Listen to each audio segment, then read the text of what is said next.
Hello guys, ayan. Kadarating lang namin galing ng ospital sa cardiologist, no.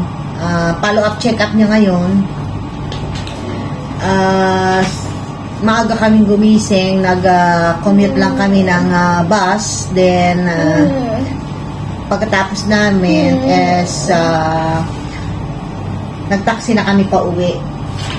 Ito nga, guys, hawak ko na yung kanyang medical report. Nakuha ko na rin yung medical report. Kasi talagang kinausap ko yung doktor niya, nasabi ko, last December pa. Last week ng December ko to ni-request sa kanila. At ang sabi ng doctor is up to 10 days lang ang hihintayin ko, makukuha ko na to, no? So, inabot ako ng hanggang ngayong March. Imagine, no? Kasi, walang tumawag sa akin. Sabi nila, tatawagan nila ako. Walang tumawag sa akin. So, January, second week ng January, pumunta ako doon para ako na mismo yung personal na kukuha, no? Kahit wala akong call na natatanggap. So, sabi nung, sabi nga nung, tao doon is nasa doktor pa raw, hindi pa raw tapos pirmahan, which is nakita ko doon sa file, naka-check na siya, that means tapos na. So siguro tinatamad lang magkalkal, maghanap doon sa file, no, dahil marami. So sabi niya wala, balik na, tatawagan na lang daw uli ako para pagbalik ko is makukuha ko na. So, hindi pa rin ako tinawagan. Hanggang inabot na nga ng March, guys. So, hinintay ko na yung check-up namin para isahan na lang, para hindi magastos, no? Kaya, inabot ako talaga ng March. So, mabuti naman, ang inabutan ko doon is yung babae talaga na siyang kausap ko nung first time na nagpunta ako. No? So, ayan, hawak ko na, guys. Hawak ko na. Plus, ito naman yung aming report ngayong araw na to, at saka yung another schedule na naman after 6 months. So, schedule niya is September 5. Yun ang kagandahan. So, ako nakapili ng mamimili ako ng petsa. So, yun ang pinili ko, September 5 pa. And then, ang pinaka-the best doon, guys, na sa aming lakad ngayon, na pinagpapasalamat ko talaga din ng malaki is, nalaman ko na kung ano yung klase ng operasyon na need niya. So, ang tawag pala doon is, pulmonary valve insertion. Yon, guys. Kaya pala hindi nung narinig ko yon na yon ang operasyon na gagawin sa kanya, hindi na ako nagtaka. Kasi ito madaling kapitan ng sipon, no? Konting mas masobra sa pagkain or sa tubig, and malamig, minsan hindi mo alam kung ano ang hirap hanapin yung panahon, kumbaga yung temperature or basta ang hirap, guys, hindi ko ma-explain ang hirap. Kaya ganyan siya lagi na pag sinipon, alam mo yon, yung punong-puno, halos napupuno na yung baga niya ng plema. Ang kagandahan lang talaga is isinusuka niya yung plema niya. Yun ang gusto ko sa kanya. Kaya lang talagang sobrang dumarting na nga sa point na sobrang iniinda niya yung nararamdaman niya, no? Tapos diyan na namimilipit na siya sa sakit, ganon. Tapos diretso na rin yun sa sa kabag, na halos hindi ako talaga nakakatulog sa gabi dahil siya rin magdamag, hindi nakakatulog. So sa sakit siguro na nararamdaman niya, ang nagagawa niya is nasisipa niya ako, ganon. Ang sakit, ang mga buto-buto ko talaga, guys, pag nilayuan mo naman, hindi naman po pwede kasi hindi rin ako mapakali dahil nga alam kong siya, yung ingit ng ingit ba, yung maingay ba, ungol ng ungol, ganon, no, sa sakit na nararamdaman niya. So, yun pala, need niya talaga yung yung pulmonary valve insertion. doon lang siguro gaganda na talaga yung kanyang condition. Actually, wala na siyang okay na yung last year na inoperahan siya through catheter, okay na siya, okay na yung heart niya. So, yun na lang talaga ang need niya. Yun na lang. So, hindi ko alam kung how long pa kami talaga maghihintay para magawa yung operasyon na yon.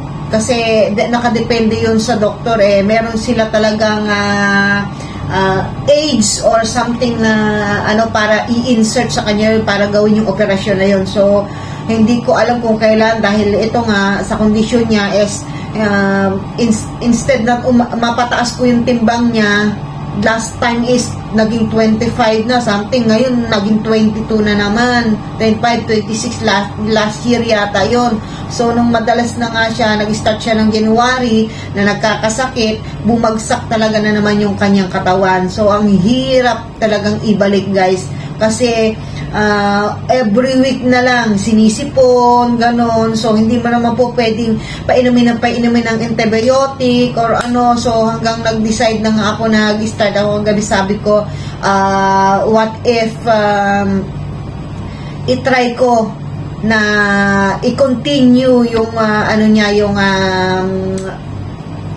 yung sabihin natin organic or herbal medicine ba. So tinry ko yung maghiwa ng sibuyas plus nilagyan ko ng cloves and then nilagyan ko ng honey. So hinayaan ko lang doon sa labas, total room temperature naman. So yun nga nag-juice na siya, no? So yun ang ipapainom ko sa kanya everyday. Kailangan consistent yan. Aanuhin ko talaga yan. Titignan ko kung within 1 month siguro makikitaan na natin ang resulta. Talagang pagtsatsagaan ko yan, i-continue ko. Kasi ang hirap ng puro gamot guys, ang hirap ng puro gamot, tapos antibiotic, ang hirap ng gaganoon ko siya ng puro antibiotic, hindi naman po pwede. So daanin ko muna sa sa herbal or organic medicine. Herbal medicine pala, hindi organic, sorry. So yun, ito nga kadarating namin, so kami kakain ng mag-ina. After namin kumain, matutulog talaga kami guys, kasi talagang hindi na ako nakabawi talaga since nga yung time na nawala na siya ng taga-alaga, Opo. Hipan mo. So nawala siya ng taga-alaga, so hindi ako nakakatulog ng maayos. Tapos awa naman ng Diyos guys, talagang napakabait ng Panginoon. Nakakita kami ng tagapag-alaga na bago, which is nakikita kong happy siya, napaka-happy niya. Although 2 days pa lang siya doon at hindi naman halos nagtatagal yung oras niya doon dahil kung sino man yung dumating dito sa bahay is kinukuha na siya, no? So nakikita ko na masaya yung anak ko dahil may kalaro siya doon, plus naaliw siya sa mga kasama niya, ganoon. Mabait naman yung ding nag-aalaga, so thankful ako talaga ng sobra-sobra. Medyo nag-a-adjust kami sa timing, sa mga and then sa kanya wala namang problema. Sa akin talaga malaking adjustment dahil siyempre yung oras pa rin. Kung dati is maaga akong gumigising, mas aagahan ko pa ngayon dahil kailangan kong i-prepare yung pagkain niya, yung babaunin niya, merienda, yung ganun ba, diba? And kailangan pag dinala ko doon, siyempre nakapaligo na siya, malinis na siya, yung ganun. So hopefully mga in a week siguro ma-adapt ko na yung bagong changes ba sa aming lifestyle na naman. Ayun nga, basta masaya ako guys dahil laging nandiyan ang Panginoon. May mga tao pa talagang handang tumulong na kahit hindi mo kakilala, nandiyan lang, 'di ba? Maging open lang tayo, ganon. Maging tayo, yung open. Wala nang hiya-hiya guys pag ganitong mga sitwasyon. Wala na ako talaga wala nang hiya-hiya pagdating sa anak, no? Sa sitwasyon namin, hindi ako nahihiya yan. O-open ko talaga yan. So, yun lang guys. Although pagod, puyat, sobra, Nagpapasalamat ako ng marami sa Panginoon dahil blessing pa rin kami. Na-resolve yung aming problema. Plus, eto nga, nakuha ko na yung kanyang medical report.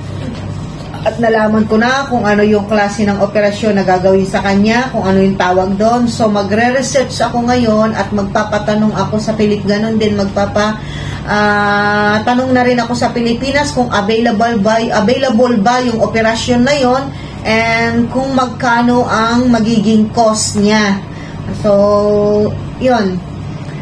Magpapahinga muna kami after namin kumain, then siguro lately, pag okay na, nakapahinga na, saka ako kukontak sa Pilipinas para share ko itong file na to ng kanyang medical report at para pag bumisita yung aking anak na check up din ng kanyang anak is maitanong niya sa doktor kung available ba yung operasyon na yon sa Pilipinas. At kung kakayanin namin pag-ipunan yung gagastusin para sa operasyon na yon, kung hindi naman, wala akong choice guys kundi magtiis dito ng maghintay pa ng ilang years, hindi ko alam. Totally. Ako gustong-gusto ko na talagang umuwi para ako na mag-aalaga sa kanya, matutukan ko siya. Although wala kaming ipon, although wala kaming hindi naman kami mayaman, simpleng buhay lang ang meron kami. Ang kinikita ko is nakakasapat lang sa amin sa araw-araw. Since ang anak ko naman may asawa na at ang anak ko naman na isa is may trabaho na. So, kaming dalawa na lang, no, ang magkasama kung tutuusin. Siya na lang ang iintindihin ko sa ngayon. So, titignan ko and malalaman ko kung ano talaga, kung sana naman is available sa Pilipinas at hindi naman sana ganun kamahal para just in case na available doon. And kasi ang hirap na rin guys dito kailangan ko talagang kumilos, no? Alamin yung mga bagay-bagay para sa kanya dahil napakahirap na ng sitwasyon dito guys.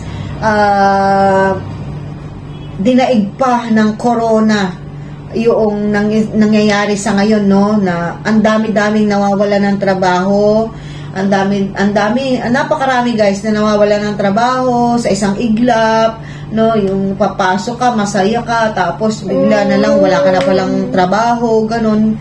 So, sa amin is thanks God, blessed pa rin kami at nandito pa rin kami sa aming trabaho. Pero who knows, hindi natin alam ko. Kaya kailangan be ready. Kasi sa dami ng mga nawala ng trabaho guys, sa lahat, ang dami ng kumpanyang malalaki dito nagtanggalan ng mga empleyado sabay-sabay. So, saan naman mag-a-apply, diba? Ang hirap doon, ang hirap, ang dami mong kakumpit, ang dami mong siguro pagalingan na lang ng interview or di ba? Ganoon. Pero sa hina ng business din kasi guys, hindi mo alam kung saan ka pupunta at kung saan ka hahanap ng trabaho. Kaya ako ayaw ko man or pero kung wala akong magagawa, wala man akong pera, kung kami mauwi ng Pilipinas, siguro naman is marami naman din kahit paano mabubuting puso na pwedeng lapitan, katulad ng ginawa ng anak ko doon sa aking apo na naoperahan din sa puso, is naitaguyod naman, no, ng paglapit din niya sa mga mabubuting puso na tumulong sa mga charities. So, bukod doon sa, siyempre, habang ako'y nandito is makakapag-ipon ng konti kung kakayanin, no? And then, yun na nga lang ang pag-asa ko, guys, na siyempre, alamin natin yung mga charities, lalapit tayo, ganun na lang. Wala talaga Hindi natin alam ang buhay natin dito sa ibang bansa, kung hanggang kailan, nasa isang iglap, mawawalan ka ng trabaho. Ang hirap talaga maghanap ng guys. So, lalo na sa katulad namin na minsan hindi na ibinabase sa experience, no? Ang pagtanggap nila sa mga empleyado, kundi inaano na yan age limit na rin kasi guys. So sa amin na mga 40s kamo na lang, mga 40s hindi kamo 40s na talaga, more than 40s, ang hirap na makikipag-compete sa mga kabataan. So, instead na kung makikipagsabayan ka sa kanila, instead na ikaw makukuha dahil sa experience mo, hindi na kasi kukuha na sila ng mas bata. Ganun na kasi ang kalakaran dito, guys. And then, ang sahod mo is hindi na katulad ng sahod mo ngayon. Siyempre, magtitiis ka na sa mababa. Ganun. Ang hirap. So, yun lang, guys. And salamat ng marami sa pagtingkilik sa amin. At walang sawang pagsubaybay sa mga loyal na manonood namin. Maraming pong salamat sa inyo, no? So, kumikita man po kami ng maliit ngayon is thankful pa rin dahil yung maliit na yon pagpasasama-samahin is lalaki din pagdating ng panahon at malaking tulong sa kanya sa magiging operasyon niya. Yun. So, thank you guys. Salamat.